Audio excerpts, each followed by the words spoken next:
It's 9 days to the polls. And of course, candidates, political parties, pushing very hard to ensure they gathered as many votes as possible. Well, we are being joined by a Labour Party candidate of Edo South Senatorial constituency. He's in person of Barrister Neda Imaswe. Good morning, Barrister. Good morning. Good for having me. Good morning. Good morning. Of course, glad to have you after a long while. Yes. Thank you. I'm glad to be here. Okay, now, you are a candidate of the Labour Party for Edo South Senatorial constituency. Why are you going there? In a simple word, to serve the people. It's about service. And it has become even more important to me because of what is happening to our country today. There's not much to say about it because we are all witnesses of what is going on even as of yesterday. This country, for me, is tottering towards something that is not palatable for us at all. It's going towards a situation where we need to reverse it before it drives us into our abyss. So for me, serving is to help to reverse this upward trend, especially in policies and legislation. And as you rightly introduced me, I'm going in, God's willing, and the people support me to be a senator of the Federal Republic of Nigeria, Edo South Senatorial District. All right. Now, people have been clamoring for antecedents. In fact, probably maybe that word would find its way as one of the most used words in this period, especially in recent times.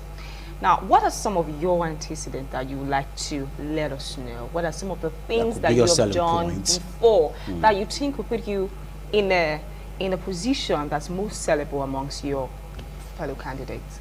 Well, in a nutshell, besides being a lawyer, I also have an exposure to the international community. I've worked under the European Union program in Nigeria, where I was the state coordinator in Jigawa State.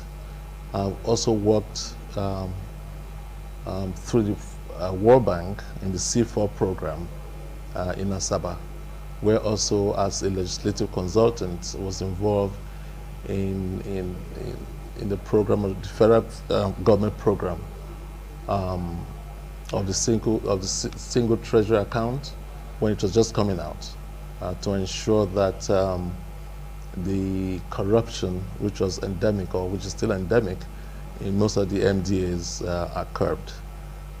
By that, all MDAs were asked to streamline their accounts into one instead of having so numerous accounts that at some point we are not even accountable. So I've had that experience, and again in the last 7.5 years that I worked at the National Assembly as the senior legislative aide to Senator Matthew Ride. I was involved in the bills, motions, and of course basically running the office.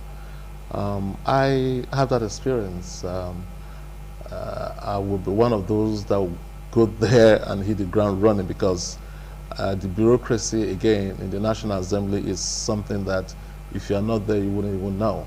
Okay. It probably would take another a year or more to understand it, but I do understand it because I've been there for over 7 years. Now, you've taken time to atomize your experience and governance. In a way, some of your selling points. What are you going to do differently? Because it's one thing to talk and it's another thing to carry out action. What are you going to do differently when you get to the Senate? Well, first of all, let me remind you what the duties of a legislator is. To make laws for the good and proper governance of the country. That's first and foremost of the duties. Secondly, to oversight the MDAs. Oversight means to make sure that they do things according to the law that set them up, the acts that set them up, and to make sure that if there are loopholes, those loopholes are covered. Third is to help to attract development back home by way of putting those things in the budget. Hopefully, if its budget passes, then you may be able to do one or two things within the constituency that you serve. It's within that realm that probably you're asking a question. Because legislators these days are made to do things that it's not in their business to do. For instance, the executive ought to give you roads, give you water, security and the like. But because there's a gap, because of that gap, legislators are now filling those gaps because we are closer to the people. You go to campaign and the people ask you, do this for us and do that for us. And so we look for a way to put them in the budgets to be able to help the people. So what will I do differently? I cannot tell you a blanket what I would do differently now, but going around my constituency as I campaign, I'm beginning to see that there's a whole lot of things to be done. I have been to so many places. In Ovia Northeast, for instance, in one of the camps, I saw a school, what appears to be a school, that is just boarded up with unfinished woods, with one teacher that teaches all the subjects. A government school? Well, that will surprise you. It is neither a government or a private school. So what is the school? The community raised money to put that shelf together, hired somebody that they pay from their pockets every month to teach their pupils. Wow. All right. And so this is some of the gaps. This is some things that when you see that when you go now as a senator, that you now want to address. But it ought to have been addressed by the state government or by the local government. But because of this gap, you step in. There are other things as well. There are those who just cry and say, please pave this road for us, or just bring the caterpillar to just smoothing the road so that they'll be able to drive through it. They don't even have that. Some don't have water.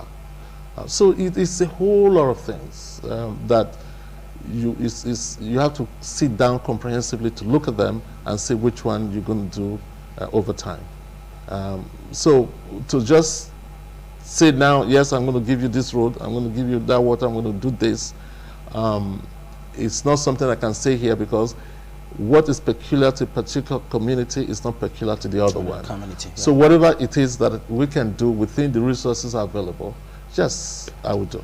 Now, don't you think that it is also necessary that your people have one, two things that they can have as a beam of hope, to you when you get into office? Well, one thing I promise my people is a very good legislation. I just believe that we're sweeping too much under the rug. And the dirt under the rug is bringing a whole lot of disaffection among our youths today. I will attack, for instance, the issue of joblessness. Okay. I just believe that the youth out there, in fact, I'm driving through here, you can see a number of youths with their shovels and their hoes standing together looking for a daily job to do. And as you know, the economy has gone so bad that even these sort of jobs are not even available.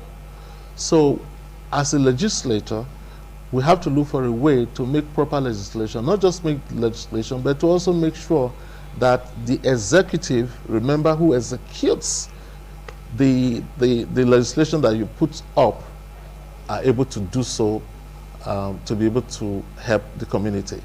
Which is why we're also saying that we need to put in place a president who understands all of this.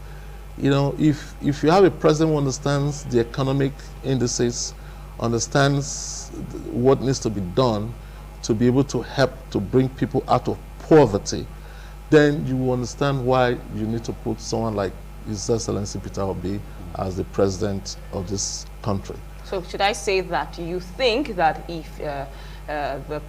your party does not clinch the presidential seat, it may affect your delivery?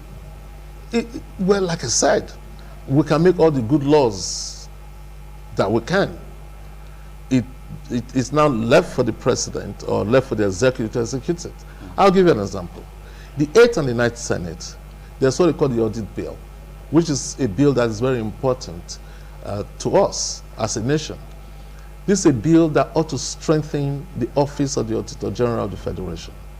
The Auditor General of the Federation, just like the Auditor General of your business here, he audits to make sure that there are not leakages, to make sure that the loopholes are closed. That's basically his job. Okay.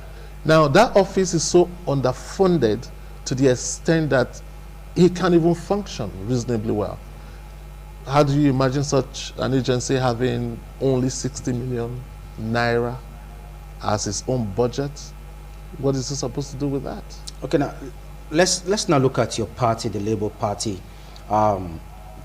You've never produced a senator from this axis, and of course, this is the first time we're having a presidential candidate that is within the tripod. Yeah. Right among the first three presidential candidates. There's no one who can take it away from Peter Obi, the presidential candidate of your party. But let's take it back home, the constituency you're representing.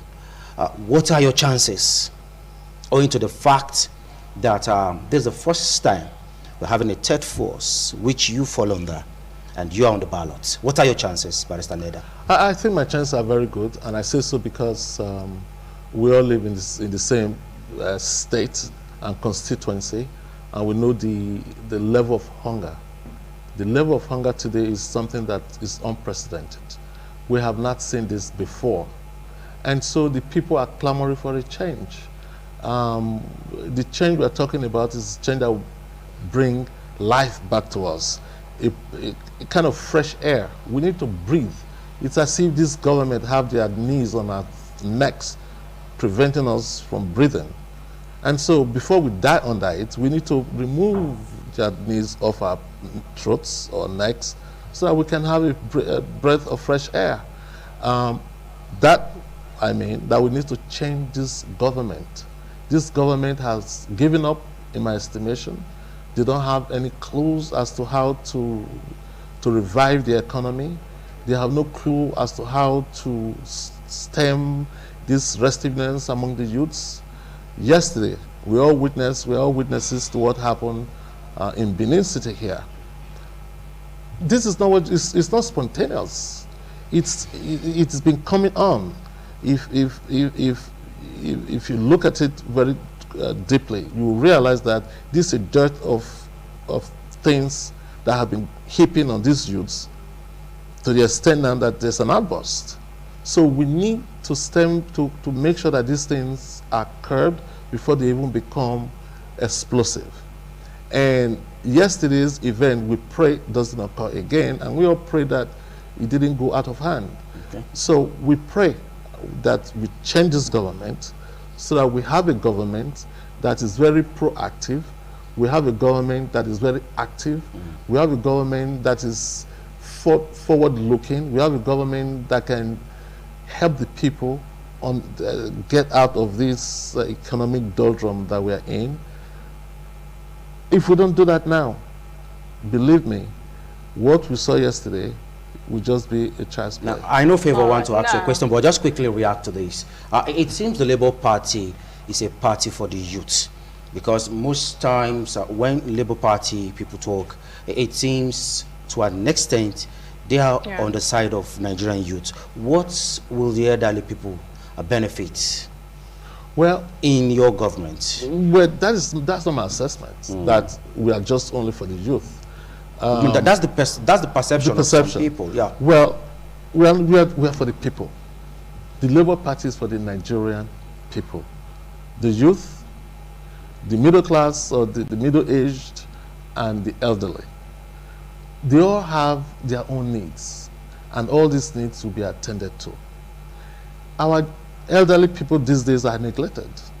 I mean, I'm not even sure that they have anywhere to go to. The youth have the strength, have the energy, so they are able to protest. They are able to come out on their own to protest over issues like happened yesterday. The, the, that there's no money in the system, there's no fuel in our petrol stations, is not what is suffered only by the youths. The elderly also suffer it. But unfortunately, the elderly do not have this energy to come out and protest.